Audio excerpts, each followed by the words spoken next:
Hola amigos, muy buenos días. ¿Por qué será que siempre en algún momento de nuestra vida acabamos echándole la culpa a Dios de las cosas malas que nos suceden?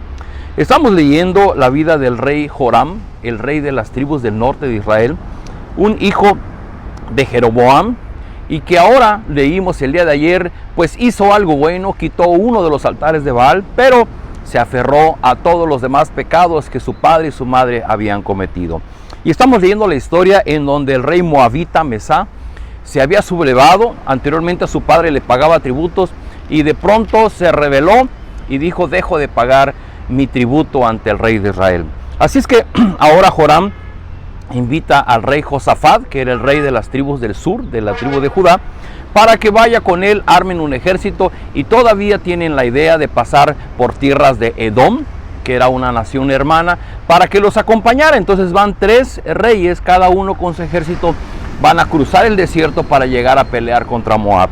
Y leímos el día de ayer que estando en el desierto se les acabó el agua y los animales pues estaban muriendo de sed. Y el rey Joram hace una exclamación, lo leímos ayer, y dice: el Señor ha reunido a 3 reyes para entregarlos en manos moabitas.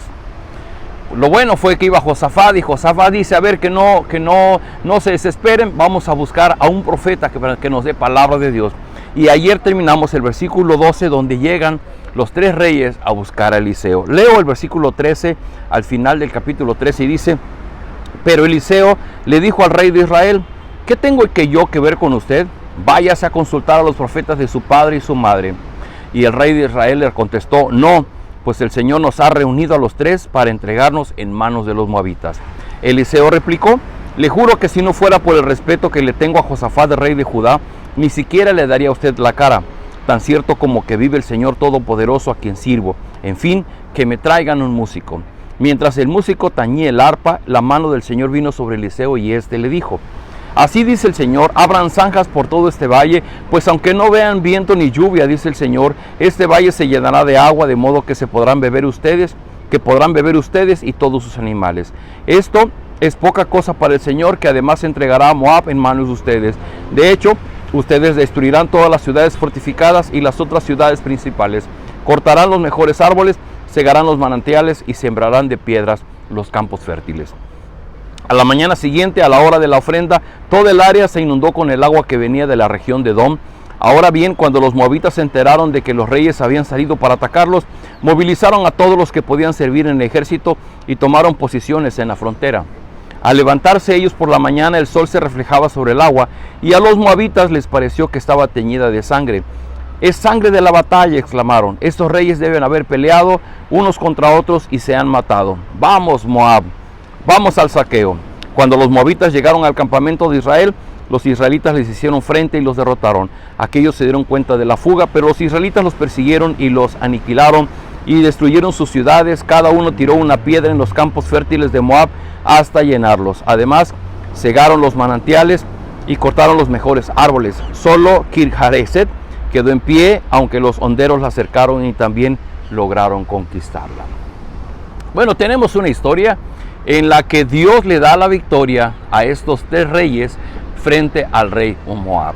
Pero yo quiero hacer insistencia en una parte, en la parte en donde el rey Joram insiste en echarle la culpa a Dios. En primer lugar, decíamos el día de ayer, pues Joram hizo una de las cosas buenas que pudo haber hecho, pero hizo muchas otras cosas malas, y eso le hacía pues completamente culpable delante de Dios por su desobediencia. Y siendo así de culpable, cuando él sale a la guerra junto con el rey Josafat del sur y con el rey de Edom, dice que cruzan el desierto y se quedan sin agua. La exclamación del rey es: el Señor nos ha reunido a los 3 reyes para entregarnos en manos de los moabitas. Cuando van con Eliseo, y Eliseo le responde muy diplomáticamente: ¿qué tengo yo que ver con ustedes? Váyanse a consultar a los profetas de su padre y de su madre. Le dice muy feo a Joram: váyase a ver a su padre, a los profetas de su padre y su madre. Y el rey de Israel le responde otra vez: pues el Señor nos ha reunido a los 3 para entregarlos en manos de los moabitas. Y decía yo: ¿por qué será? Que no solamente nos autoengañamos pensando que con algunas cosas buenas que hacemos ya cumplimos con Dios y estamos en posibilidades de negociar con Él. ¿Por qué también cuando nos pasan cosas que no esperamos, automáticamente pensamos que es Dios quien nos está llevando a ese dolor o a ese problema. Pues el rey tomó la decisión, inclusive Josafat le preguntó qué camino tomaremos. Pudieron haber otros caminos, pero él dijo, no, iremos a través del desierto, porque había el interés de pasar por el rey edomita para que les acompañase. El pasar por ahí fue una decisión de él y no previó que se les podía acabar el agua. Pero él acaba echándole la culpa a Dios y dice, Dios nos ha reunido aquí para que los 3 reyes muramos frente al rey moabita. La historia es interesante porque en la misericordia de Dios por Josafat y por Edom, Dios les permite ganar esa batalla de una manera que ni siquiera pelearon mucho, porque Dios usó una inundación y para crear un espejismo en el ejército moabita, y ellos fueron muy decididos a pelear y aquellos le tomaron por sorpresa y acabaron venciendo los 3 ejércitos al rey moabita. Y el rey moabita al final, versículo 26, dice que al ver que perdía la guerra salió huyendo e hizo algo que esos pueblos acostumbraban, que era invocar al dios Quemos, y para poder que el dios Quemos le respondiera a su oración, sacrifica a su hijo primogénito sobre la muralla en un altar, en un holocausto. Algo terrible, pero eran costumbres de los pueblos paganos. Y finalmente el rey moabita sale huyendo. Pero ¿qué hay aquí? Quiero quedarme con esta parte. Este rey Joram, el día de ayer vimos, él creía que por haber hecho una cosa bien podía ganarse el favor de Dios. Y cuando viene a la guerra, él ni siquiera consulta a profeta alguno. Él simplemente arma su equipo, pide a los reyes que lo acompañen y él se enfila rumbo a la guerra. La costumbre en este tiempo es que un rey debía consultar con el profeta la voz de Dios, debía ofrecer sacrificios para pedir que Dios le acompañara en ese campo de batalla y que la guerra la ganaría Dios por ellos. Al final de la historia Dios lo hace, y lo hace por la intermediación de Eliseo, lo hace por Josafat, que es del rey de la tribu de Judá, y Dios obra en misericordia para salvar estos reinos. Pero amigos, ¿cuántas veces nosotros pasamos circunstancias difíciles y lo primero que hacemos es pensar que Dios nos está castigando, que es la culpa de Dios, que es responsabilidad de Dios que nosotros estemos pasando por situaciones difíciles? Y la verdad de las cosas es que son nuestras propias decisiones. Por eso una de las oraciones más importantes que podemos hacer todos los días es pedir que Dios nos dé la sabiduría para tomar decisiones sabias, decisiones que sean conforme a la voluntad de Dios. Porque lo que Dios quiere para nosotros es bendecirnos. Pero cuando no buscamos la voluntad de Dios y seguimos solamente la necedad de nuestro corazón o la necedad de nuestras expectativas, pues acabamos tomando muy malas decisiones y después pensamos que es Dios quien nos está castigando. En cierta manera, Dios nos deja que suframos la consecuencia de nuestra desobediencia para que aprendamos la lección. ¿Por qué no oramos y pedimos de Dios sabiduría? Padre, gracias por tu presencia en nuestras vidas, gracias por tu palabra que nos alimenta todos los días.